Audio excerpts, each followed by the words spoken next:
Warning, this content may be upsetting or disturbing to some audiences. What was something that happened to you as a child that you didn't realize was scary/creepy/dangerous until you got older? My family's station wagon blew a flat in the middle of the night on I-95, as we exited the city of Miami. I was 5 years old and riding along with my mom, grandparent, sibling and dad, who was driving when the tire blew. It was the 80s. When the tire blew, everyone freaked out a bit. Eventually the tire wore down or fell off and we were riding on the rim, sparking down the freeway in the middle of the night. I remember the energy in the car turned to fear, but something was off. Turns out, people were using this method to rob and carjack highway drivers in the middle of the night. My dad somehow was aware of what was happening and responded accordingly by not stopping to change the tire for several miles. Luckily we had a full-size spare, TLDR. My family was not carjacked and who knows what else because my dad rolled with the punches. My sister's boyfriend tried to kiss me goodnight and he stuck his tongue in my mouth. I bit his tongue cause well, I didn't understand it. I was 12 and pretty sheltered about that stuff. I realized after I made out with my first boyfriend what he'd been trying to do. Nanny was supposed to pick me up from an after-school thing I was doing. She was a bit late, so I decided to walk home. Thing is, the school was 6 miles from my house and I had to cross 2 overpasses to get there, which I did while lugging my stuffed backpack. I said yes, because FCK walking in the surprisingly creepy home stretch to my house, and hopped on his bike. We ended up talking a bit and I found out he was an armored truck driver named Ray. He dropped me off at my house and that was the last I saw of him. My friend, 13/F, was apparently hooking up with a gas station worker near our grade school 35/M. I didn't realize this was creepy until much later in life. I had a kindergarten teacher who always gave me extra attention. He would bring me a little gifts, hold my hand, walk me to the bathroom. After a few weeks my mom started asking me questions, and I told her how he would take me into the coat closet for special talks and would give me lots of hugs. The next day I was put in a different classroom and I didn't see him at school anymore. When I was in 6th grade I walked into a math class for the first time at the start of the year and he was the teacher. Needless to say, I went to the principal and made them call my dad, and when they told us that, since nothing was ever done legally and all that, he would keep teaching and he was the only math teacher, my dad put me in a different school. A relative was in the hospital and I didn't want to go, and so my parents let me stay in the car. A woman was in the car next to ours waiting in the driver's seat. A man walked up to her car door and pulled it open. I remember her yelling something along the lines of "What the FCK no?" And then they started fighting. I got scared and hid where your feet go in the back seat, really not wanting this man to see me. Eventually I heard the car leave. I have no idea what happened and I never told my parents. That discouraged me from telling anyone. He wasn't there and didn't hear the man's vicious tone and the woman's terrified one. Riding around with my dad as he drove while so drunk he could barely walk. This happened every weekend. I saw him arrested for DUI several times and know of quite a few other times he was arrested for the same thing. This back in the 1960s and 70s. I grew up in Detroit and because violence was the norm I didn't realize how terrible some of the stuff I witnessed was. There was so much blood, the husband or boyfriend was beating his lady and kicking her all over her porch. Then when her sister came home midway, she's like, "Hell no," and gets a 2x4 from the alley and starts beating the crap out of the guy. I lived with my grandparents, these sweet old classic Mexican types from the country, and we just all go sit on the porch and watch what the crazy white trash neighbors are doing, and it never occurred to me to call 911 or do anything. When I was younger we moved into a house in the woods. It wasn't completely finished yet, no screens on the windows, unpaved driveway, just dirt and rocks, etc. We also had a huge wolf spider infestation. Apparently the house was built on the headquarters of all wolf spiders in the US. Wolf spiders can vary somewhat in appearance. Some are gray and very hairy, some are brown and more smooth. Freaked out when I saw one at first, but then I thought, they look really cool, so as long as they don't bite me, it's okay. Anyways, eventually I just got used to them. Either way, they were everywhere. It wasn't until much later that I saw what young wolf spiders really looked like, and the things I had been playing around with the whole time were brown recluses. When I was 10 I was given some money to go to gas station to get some soda and candy for me and my mom. When I was walking to the store a Mexican in old car came driving real slow like. He asked me if I wanted a ride. I said shit yes.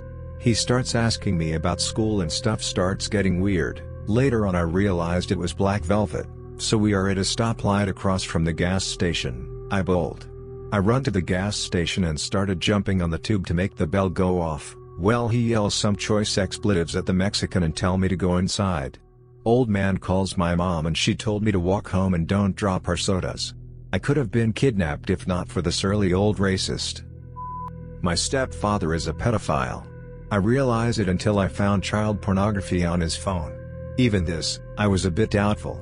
I look back now at all the things we had done, the situations we were in, the dirty positions we accidentally found ourselves in, and it makes me want to vomit and die. He continued to get crazier and creepier, and even gradually attempted to kill my mom, so, I assume, he could have me alone. Goodness, where do I start? I've been approached 4 times to hop into cars. Didn't think anything of it and just said no. A lady once tried to coax us across the road with some lollies. Lucky our friend's mom was there. I nearly drowned while trying to keep up with the adults in the ocean. I jumped off the roof of our house onto our trampoline. Definitely not a smart idea. My mom nearly killed us all when she drunkenly forgot to turn the gas stove off before passing out. I was in a taxi with my mom when a taxi almost took off with me inside when mom hopped out. My brother started a fire when he was 2 and I a newborn. I was in my cot and he snuck matches into my room. Started a fire, then hid in the cupboard. I was in a serious head-on car incident and thought my dad was doing donuts. We had someone break into our house that we just moved into. They had bats etc. My brother hid me in a cupboard. While my parents kicked ass. Never mess with a feisty Asian lady and naked fat man. What else? Oh, the first time swimming in a beach in Australia, I swam with a swarm of blue bottles. I had stings everywhere including inside my throat. I'm sure there are plenty more. I was groomed into a cult by my extended family and didn't realize it was wrong or anything until I was handed over to my rapist as part of the rite. It's been a little over 25 years and as an adult I cannot set foot in a church or be near churchy people without panicking. I hitched a ride with a stranger when I was skipping school. Turns out he was a Navy guy on leave with kids of his own. This might be a little long. When I was still a toddler, around 3 or so, my mom and dad took my sister, 10 years old, and I on a trip to Toronto. There couldn't have been a repair shop for 60 or more miles. They took off for what seemed like hours. Could have been. I was 3. So we are sitting there and a station wagon pulls to the shoulder and comes to a stop. He must have taken the next off-ramp and doubled back because he showed back up again doing the same thing. By then, I had figured out my sister was afraid, so I tried not to look as much. Mistaken pills as candy. L. A man pointed a gun at me when I was 6. I was in the backyard playing when 2 men walked by. I don't remember any details of their appearances, just silhouettes. They stopped and one of them aimed a pistol at me. I didn't feel any fear, but I almost nonchalantly stepped behind the nearest bush, like I knew what a gun was from TV, but didn't really grasp the idea of death as something that could actually happen to me. One of them said, "Oh, never mind," or something in a similar tone, and they walked away. I was outside in the driveway while my parents were working in the yard out back. All of a sudden, a car drives by real slow and stops. This guy gets out and starts walking towards me, saying, "Hi, where are you parents?" and that he has something for me. I remember him saying he was a child toy book creator, and wanted to show me things. It still creeps me out to this day. What a weird guy that was. Not creepy, but a near-death experience caused by stupidity. When I was 7 or 8, me and a couple of buddies ran wild in the local woods every day. Our parents just let us out of the house in the morning and expected us back for lunch and dinner. Apart from that, we weren't supervised at all. One day Joe had stolen a box of matches from home, so we decided to make a bonfire. We piled up kindling and sticks and made a good old fire that we took turns in running across, trying to light the soles of our shoes. Then we added logs until we had a pretty sizable blaze going. This started to get boring, so we scouted around the woods for other stuff to burn. Wanting to repeat that fun experience, we looked around some more, and eventually someone found a mostly empty gasoline can. It was the old metal kind with a hefty lid. We threw it in the middle of the fire and stood around waiting for the lid to pop off like with the paint can. I was 3 at the time and have 3 older brothers. They were putting a flashlight in their cheek and laughing at the reddish glow it caused. I was the annoying little brother, so they didn't let me try. So instead, I decided to put my mouth around a night light that was plugged in. My family never put away the leftover food. It would sit out on the stove or the counter or whatever, all night.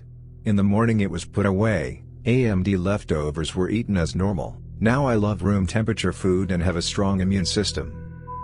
New church, new priest, and he really liked me. He would shake my hand and squeeze it really hard, so hard I thought he might break it. I would avoid him when I could, as I wanted to keep my hand working properly. He's now in jail, yep, doing bad things with kids. If you made it to the end of the video, thanks for watching. Don't forget to like, subscribe and share, and we will see you in the next video.